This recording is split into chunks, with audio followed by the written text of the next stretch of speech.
Waqt konferenza tal-aħbarijiet, il-Ministru għall-Inklużjoni, il-Volontarjat u d-Drittijiet tal-Konsumatur Giulia Farrugia Portelli tkellmet dwar kif b'investiment ta' 1.8 miljun euro l-għajnuna għal ġenituri li ma jistawx jaħdmu biex jieħdu ħsieb lil ulidhom adulti b'diżabilità severa se tiżdied 9 darbit aktar minn dak li qed jirċievu bħalissa. B'effett mis-sena d-dieħla minn Jannar li ġej, dawn il-ġenituri minn flok il-carers grant ta' 500 euro se jibdew jieħdu 4,500 euro fis-sena.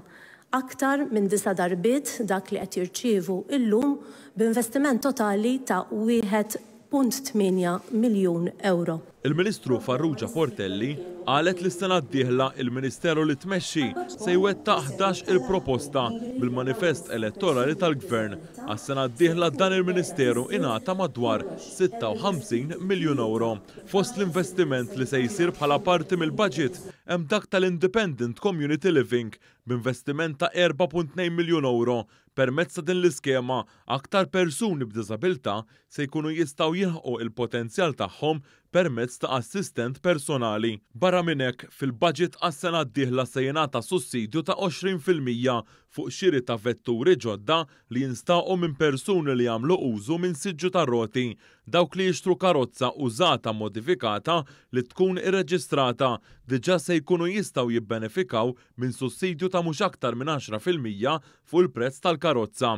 Il-Ministru Farrugia Portelli spjegat li minn barra is-servizzi ta' terapiji b'xejn li offri il-Gvern mis-sena d-dieħla se jiġi introdott il-kunċett ta' 200 euro tax credit kull sena għal kull tifel u tifla li jingħataw terapiji fil-privat. Intqal ukoll li se jkun hemm żieda fl-assistenza għal persuni b'diżabilità. Is-sena d-dieħla it-test tal-mezzi tal-iskemi tal-Awtorità tad-Djar se jibda jeskludi minnu benefiċċji mogħtija lil persuni b'diżabilità.